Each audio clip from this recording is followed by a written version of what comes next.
time for Tuesday takeaways. Locked on Cardinals. Kliff Kingsbury is not going to be the next Oklahoma Sooner head coach officially. And how is the NFC going to shape up? Bo Brack, Alex Clancy, Locked on Cardinals. Got a lot to talk about today. Let's go!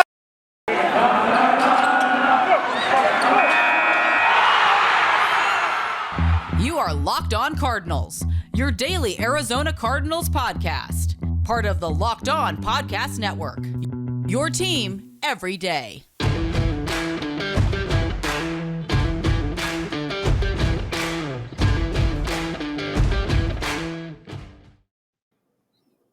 Was that too much?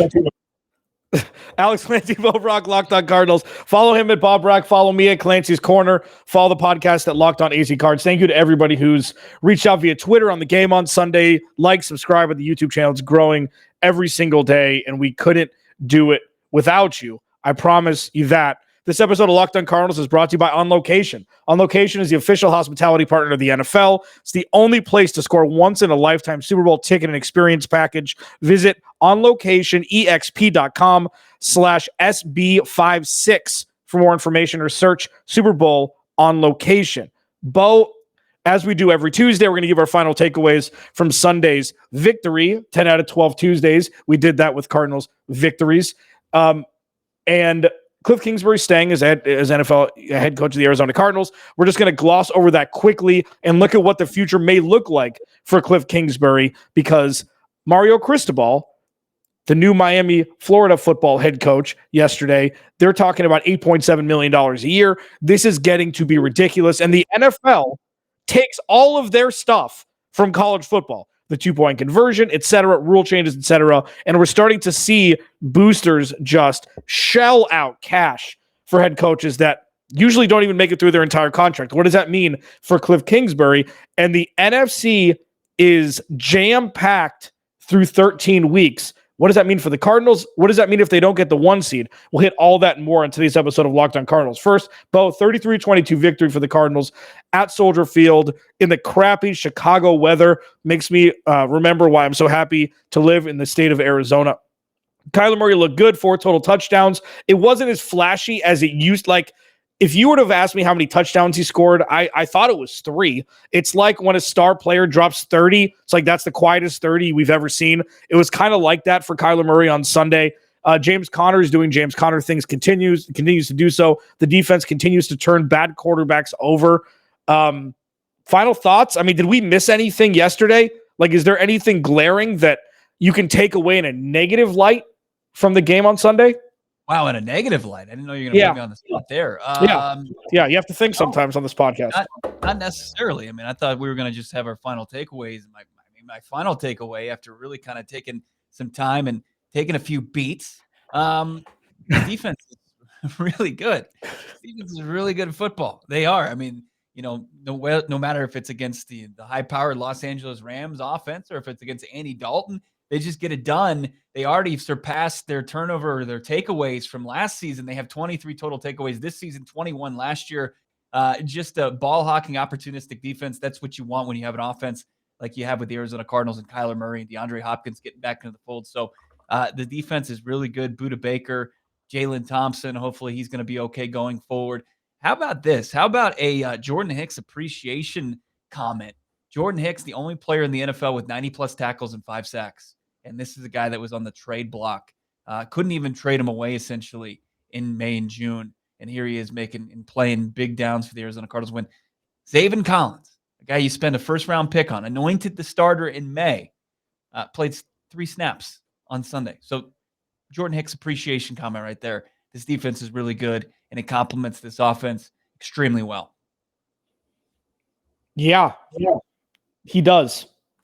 I mean, he's one of the guys. He's probably the last one on the list that we coupled with the rookie at their same position. You know, it was Kyler and Colt McCoy. It was J.J. Watt and Isaiah Simmons, or whoever you want to put in there, whether it be Zach Allen. Doesn't really matter, a younger player. It was supposed to be Malcolm Butler for Byron Murphy, but now it's really Budda Baker for that secondary, even though he's only been in the league 1 more year. And Jordan Hicks was always the last one on the list. And then obviously A.J. Green for the young receivers, DeAndre Hopkins. But it was like, oh, yeah, Jordan Hicks for the linebackers. And Jordan Hicks is a guy that not only is teaching Zaven Collins the way of the world, but also showing him that he ain't ready to play football yet. Like, the whole thing with Steve Keim, and I've given Steve Keim more credit this year through 13 weeks than I have in the entirety of me hosting this podcast, before that. Steve Keim needs to quiet his yapper during the offseason, making these just grand gesture proclamations when there was zero foundation for them. And this one, luckily, Jordan Hicks is still on the roster. If I were Jordan Hicks, Jordan Hicks obviously is a team player. He took a pay cut to stay with the team. And then Steve Keim says that. If I'm Jordan Hicks, like, get me the hell out of here, man. Are you kidding me? This kid who hasn't played a down in the NFL, you're going to anoint him the starter before we even play it down? I don't care if your ego is getting in the way because you draft another inside linebacker in the first round. That's not my problem. Just because you're doubling down to keep your job doesn't mean that's my problem. I would have been so far out of town if I were Jordan Hicks. Good on him for staying. Good on him. Contract. He can't go anywhere. And he could ask for a trade. There were no takers. He did ask for a trade. He did. Who did hurt in the end of the day? It actually motivated Jordan Hicks to get back to playing like he did. Yeah, you can't give Steve Keim credit for that, though. I mean, I did it for motivation. No, you didn't. Okay, so all the credit goes to Jordan Hicks. Who gives a crap? I mean, regardless. Zaven Collins, maybe put a little bit too much pressure on the kid to be ready to roll. Look at what's happened to him. He's not even playing on the defense now. I don't think that you can just say how his shortcomings have been just put on solely on the pressure that was put on him right out of the gates. I mean, it's just right now he's just not ready to go. I don't think that it's a problem because Jordan Hicks was made the backup and Zaven Collins got the starter role before there even really was any starter. He got the starter role in May, so Zaven Collins, I think his problems, unfortunately, are deeper than just the fact that Steve Keim anointed him the starter in a press conference in May. So, but look, at the end of the day, Jordan Hicks is probably going to make the Pro Bowl this year as a linebacker for the Arizona Cardinals. He's playing huge downs, had another pair of sacks yesterday or on Sunday. And look, the Arizona Cardinals are reaping the rewards no matter how you look at it. And if they can somehow, and I think that this ship is sailing, it's slowly leaving the harbor, that you can get any kind of even flash plays from your first round pick right now in Zaven Collins. That's a huge bummer to me. Yeah, and that sounded like last year.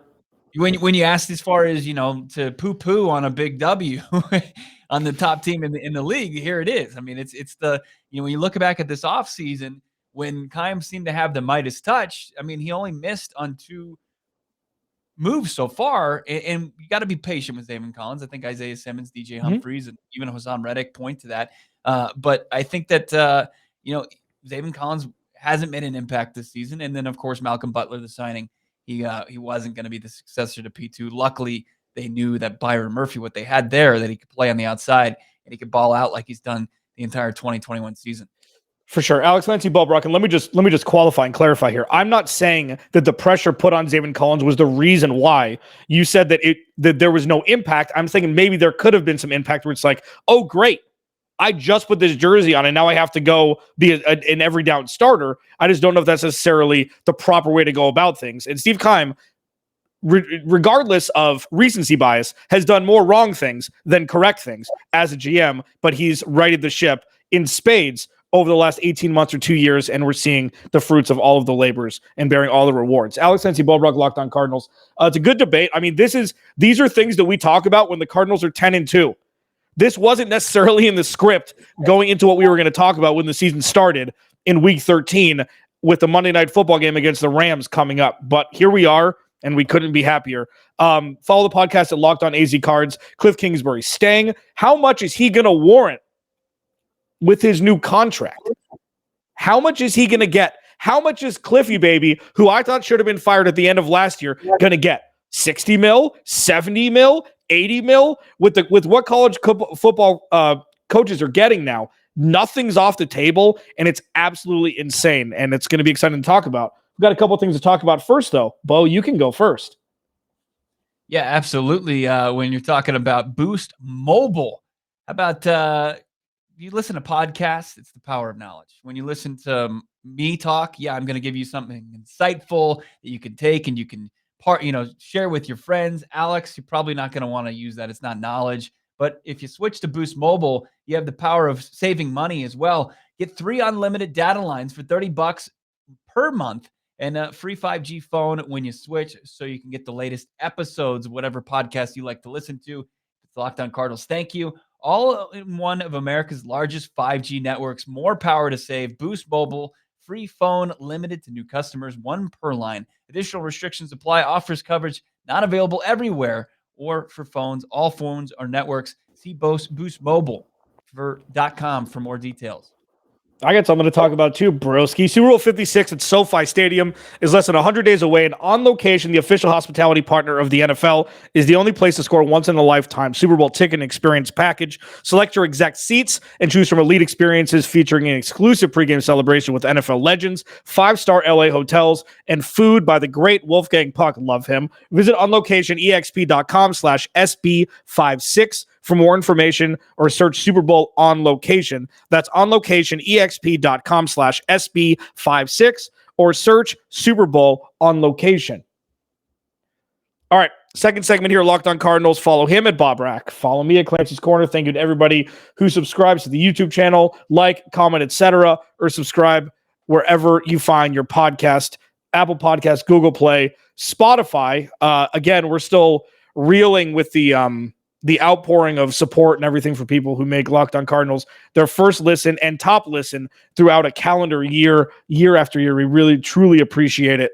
Again, we couldn't be doing any of this without you. So the Cardinals couldn't be doing anything without Kliff Kingsbury this year, seemingly, which blows my mind. It makes me kind of want to throw up that we're still talking about that in a positive way. It's a beautiful thing. What Kliff's been able to do, and Bo, you specifically, week 1, Tennessee, when the refs didn't restart the play clock one time, that resulted in a delay of game on the Cardinals that forced them to call timeout, I believe. You pointed out Kliff Kingsbury screaming at the referee about not restarting the play clock. And it's like, whatever. It's not a big deal. Still Kliff, still a lot of penalties early on for no reason. And then the Cardinals obviously boat race Tennessee.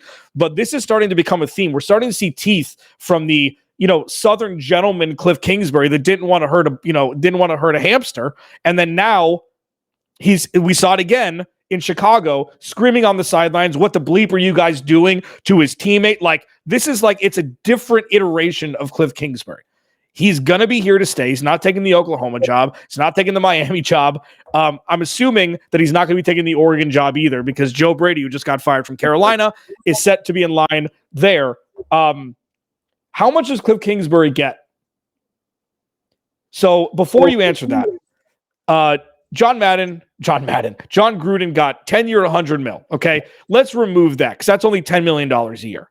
Okay, and obviously things have transpired since then. Say it's a 4-year contract extension. What's the number? Is it 80 mil? Like, with how much money college coaches are getting now, is Kliff going to be the first one to get silly money like we saw kind of in the NBA years ago that flipped the script? No, I don't think so. I think obviously there's leverage. There's more leverage from the NFL franchise than there is with the college program that needs to kind of bow down to their fan base and their boosters and all that stuff. But he's going to be paid handsomely. There's no doubt about it. There was a report that came out yesterday that he's in line for a nice big extension. But Kliff Kingsbury, when you look at who the highest paid NFL coaches are, obviously Bill Belichick, Pete Carroll, I think checks in around 11 million. And then there's a bunch of guys between like John Harbaugh and Sean Payton that are making around $9 million. And I think that's probably ballpark for what he's going to get. He's probably going to get maybe a little bit of a raise to surpass those guys as far as the numbers concerned. But that's where he's going to fall in line. Are they going to give him another 4 or 5 year contract? That's kind of what you initially get as an NFL head coach. Yeah, I mean, they'll make him feel comfortable. They won't make him feel like a lame duck coach. They're going to reward him for this performance this season and showing that he belongs as an NFL head coach and play caller. I think he probably checks in around $9 million, and that's a nice little. It's probably double what he's making right now. Yeah. I just see. Here's the thing: is like 922. So he's got one more year on his deal, I believe. He got a 4-year deal. Yeah. Yeah. So they're going to pick. So do you give him a 2-year extension worth $33 million? Or do you what? He's our guy. We're going to give him $5 million or a 5-year extension for, $55 million or whatever. Like, it could, because here's the thing. The tricky part about this is you want to be good business people, but you also don't want to insult your coach that's got you at 10-2 through 13 weeks. Even if it's the first real sustained success that he's had as a head coach at any level, because of what happened towards the tail end of last season, you have to fault him for that regardless. As much as you praise him for the first half, there's been sustained success. Do you give him a 3-year extension on top of that year? Or do you just say, you know what? Here you go. All of it. You are our Mike Tomlin for the next 6 years, regardless of what happens. I mean, you're describing Disney's blank check right there as far as Kliff Kingsbury is concerned. I don't know. Very underrated movie. That as a kid, that's all you want. You want some dumbass to hit you on your bike. Here it is. Re-renting it from Blockbuster over and over again. Look, getting back to the point here, you find some middle ground. You give him really what he wants. He has some major leverage there. It seems like there was legitimate interest from these big time college football programs, and there's been legitimate success. And you can see just how the improvement each and every year under Kliff Kingsbury with the Arizona Cardinals. I mean, from 3 wins to 5 wins, to 8 wins, now to 10 wins. They're going to have a playoff appearance, and they're going to be in contention to make a run deep into the playoffs and contend for a Super Bowl. So Kliff Kingsbury, yeah, he's got the ability. I mean, it's a good time to renegotiate or negotiate an extension. The good thing is there's no cap on your coaching staffs in the NFL like there is with your roster. So he can secure the bag, and you're not going to be sitting there reeling and be like, oh damn, well, we can't go out and keep Vance Joseph now because they gave Kliff Kingsbury all the money. I mean, they're making money hand over fist in the NFL. Michael Bidwill can pay Kliff Kingsbury what he's going to command this offseason and play his entire coaching staff and try to retain everybody who's not going to want to look for a step forward.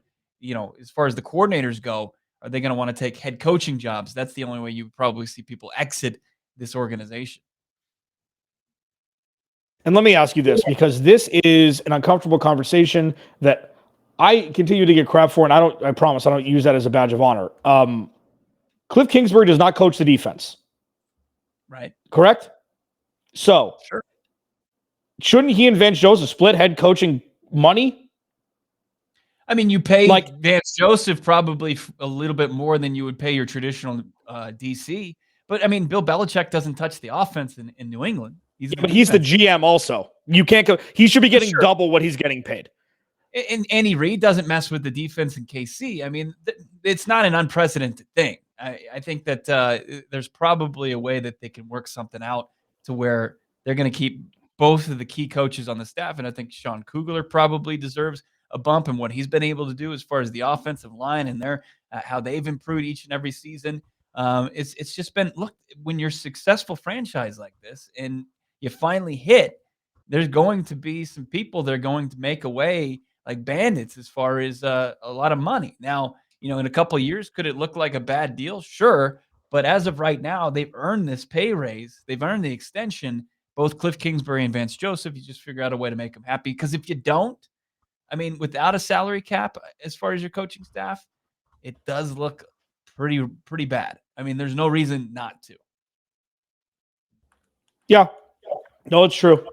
It's true. I mean, and this is going to be something that we're going to monitor. I mean, does this, and before we shift here and look at the NFC as a whole, yeah, does where they finish this year in the playoff race, in the playoffs, does that have any sort of impact on Kliff Kingsbury's contract, or has he already gotten paid? I mean, he's gotten paid compared to where I think he's legitimately going to be able to double his salary already. But, is this it keeps on going up. I mean, you can see the numbers on the cash register continue to go up and up.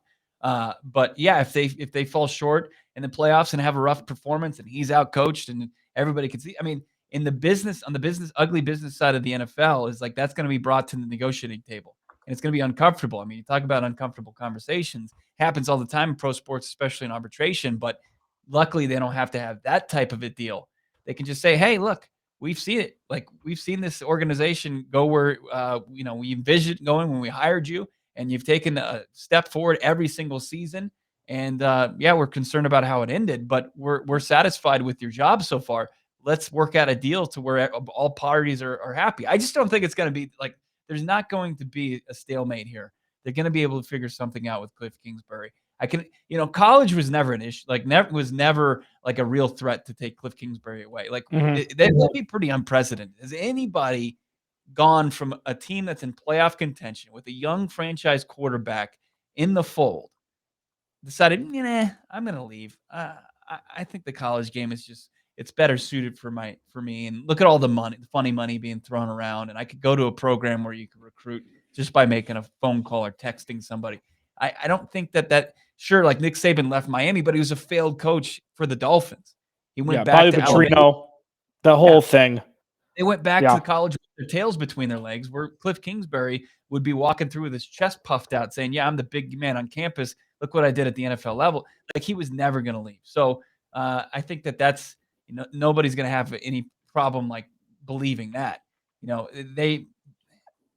I don't think that ever would have happened. He would never jump ship, and he's in a good position to cash in now, and he can use that as leverage as he needs to. But this is not the old Cardinals of the early or late 1980s and 1990s where they're going to penny pinch. They're going to pay him. They're going to take care of him.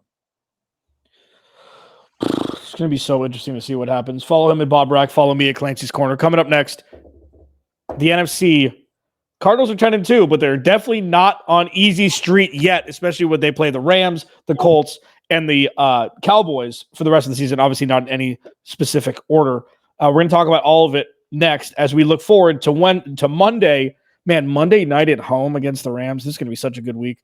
Alex, Clancy, Bo Brack, Locked On Cardinals. First, in life, we're bound for different things. With beachbound.com vacations, you can be bound for adventure, bound for passion, bound for discovery, or bound for togetherness, bound for immersion, bound for rejuvenation, or maybe you're going to be bound for encountering the unexpected. Like Bo having one good take once in a while on this podcast. Very unexpected. Personally, when I'm at a beach resort, I'm bound to end up at the poolside bar, maybe creating my own taco flight. As long as I've got a good view and a good drink in my hand, I'll be happy as can be. With beachbound.com, you can find the perfect beach vacation for you, no matter what you're looking for. What are you bound for, Bo? Visit beachbound.com today.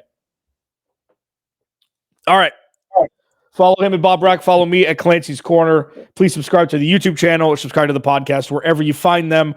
We had some not so nice Ravens fans just jettison our rating on Apple Podcasts. If you like the podcast, I'm sorry that I said Kyler Murray's a better quarterback than Lamar Jackson. Get off my ass.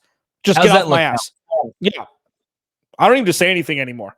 But they like to say a couple things. Oh, and had a couple Rams fans say we were terrible when we talked, scoreboard. So if you wouldn't mind going to Apple Podcasts and leaving a review, good or bad, we just want to get our numbers up and, tell us we're awesome, that'd be cool. So I even had somebody say, hey, you had a kid recently. I felt bad for you, so I left a review. That's fine too. We'll take that. Like anything helps.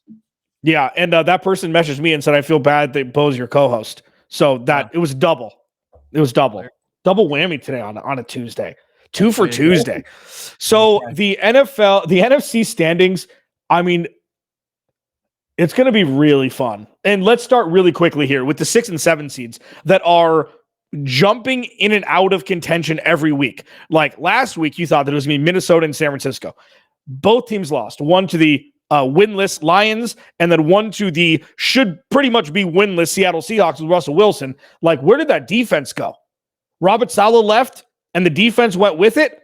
Like, that defense is terrible. That is a bad defense in San Francisco. Minnesota, I feel bad for Luke Braun. We talk about Luke Braun more than any other host that's not a Cardinal host on this podcast. I do, because imagine weekly just being, oh my God, just the mental anguish he must go through. So now, Cardinals, Packers, Bucks, Cowboys, Rams, Washington, 49ers, Eagles. Those are the top 7 teams in contention or in playoff spots as we speak. How weird it is now. The Cardinals are the 1 seed, Green Bay's 2, Tampa Bay. Like, there's tiebreakers abound here. So the Cardinals not only have to stay a game ahead of Green Bay. Otherwise they're not going to be the 1 seed. And it's going to be wild down the stretch for the last 6 games. Our 5 games. poor podcast listeners, like their mind isn't a pretzel the way you broke down. The Eagles are on the outside looking in. They're at the 8th spot. The 7 spot goes to the San Francisco 49ers as of right now, and WFT is at 6. And then you have are you looking at your playoff standings? Yeah. Yeah, I just looked at it. I said one too many. I'm thinking basketball. Sorry. Yeah, well, it's football. And you've got the Yes. Rams at 5. So the Arizona Cardinals sitting at the number 1 seed right now. If they can hold on, which is going to be tough, there's no margin for error at this point because you've got those teams right in the mix with the Tampa Bay Buccaneers, 1 game back. You've got the Packers 1 game back, and you've got the Cowboys at 4. Probably going to be tough for them to move up. But as it stands, if the Arizona Cardinals will not have to play in the Super Wild Card weekend, which is nice. And then they would host their next game with the highest seed being that they would potentially take on as the 4 seed. That would be the Dallas Cowboys. That would be if all the top seeds won on Super Wild Card weekend, and the 4th seed would be the worst seed in the playoffs remaining. But you're realistically looking, because we know it's crazy on that weekend, that you could face a team in the 3rd time this season in the 49ers and the Washington football team, or, the Rams at 5 if they beat the Dallas Cowboys. You know that, like, these are really good teams. These are dangerous teams, but they're really flawed teams, but they're still dangerous. So Arizona Cardinals, no matter what happens, if they can just kind of already punch their ticket to the divisional round, that would just be huge against because once you get to the big dance, it doesn't matter. I mean, you're playing a talented team each and every week. Yeah, and I'm sorry about the numbers. I just got. I mean, things move so much that I thought that I had it there. My apologies. Cardinals have the best defense in the NFL. I mean, is that safe to say at this point? Like, game in and game out, they've gotten lucky with who they've played and the injuries that they've run up against. Okay, they're going to play probably against a fully healthy team in the playoffs. So, like, I think this defense, coupled with this offense, could now beat the Tampa Bay Bucks. I think that's true. I didn't think that until the last couple weeks. But they can pressure, they can turn over, and Tom Brady, when things aren't perfect, can turn the ball over. Okay? Aaron Rodgers, same thing. Like, I think the Cardinals can legitimately come out of the NFC now. Yeah. Did you think that up until this point? Like, I didn't. It's still up in the air. Like, they're continually beating teams in so many different ways. It's not like, well, unless this happens, the Cardinals may not win. They're winning. Every game looks different. Whether it be the defense giving the offense a short field every week on the road, that puts them at 7-0. They've won by 10 plus points every week, or 17-10 against San Francisco, or Colt McCoy. Yeah. Like, they win differently every week. When you think about their big road wins this season, what do you think about? Do you think about their defensive, the role of the defense in those games, or the role of the offense? Defense. The defense, no doubt about it. They set the tone. They were turning teams over at an incredibly high clip. I saw the stat today from CBS Sports that had the Arizona Cardinals obviously 7-0 on the road.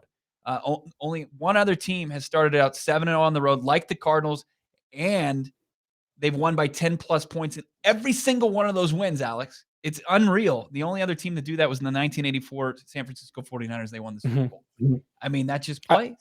And then you happen to have a potential MVP on the other side. Yeah. This defense is legitimate, and the takeaways and the turnover differential, Kyler Murray's ability to take care of the football. Sure, they've put the ball on the ground a lot, but we know that those are just fumbles like from the snap, or, I don't know what's going on with Kyler and Rodney Hudson and those guys, but for the most part, they're recovering those and they're in prime position to fall on the football.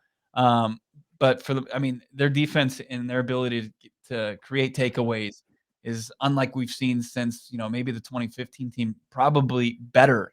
And the offense's ability to capitalize on it, that team was not as lethal as this one is in the red zone.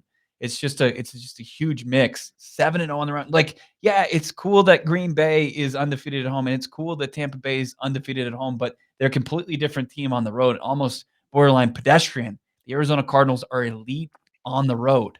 And if for whatever reason something happens to where they don't get the top spot in the NFC, that means if they have to go on the road and take on one of those teams, it's not completely out of the question that they can get a W. Yeah, it's true. And then if everything goes to planogram, everything goes to spec, and say the seats end the regular season where they are now, It's like, and I equated this before, it's like when Roger Federer, Rafael Nadal, and Novak Djokovic were the 3 top guys in the sport during any major, the guy that made the final was the one that didn't have to play the other dude in the semifinal. And if the Cardinals the Cardinals may be able to only have to play either the Packers or the Bucks, unless there's some sort of, massive upset that happens before that. The Cardinals are doing everything necessary to substantiate themselves as the best team in the NFL. And I was very skeptical. Even midway through, it's like, you know what? Wait a couple more weeks, see after the bye week, Colt McCoy, all this stuff, see how Kyler is, see how DeAndre Hopkins is. With how poorly teams have played week in and week out that used to be top teams, the Cardinals are the best team in the NFL through 13 weeks.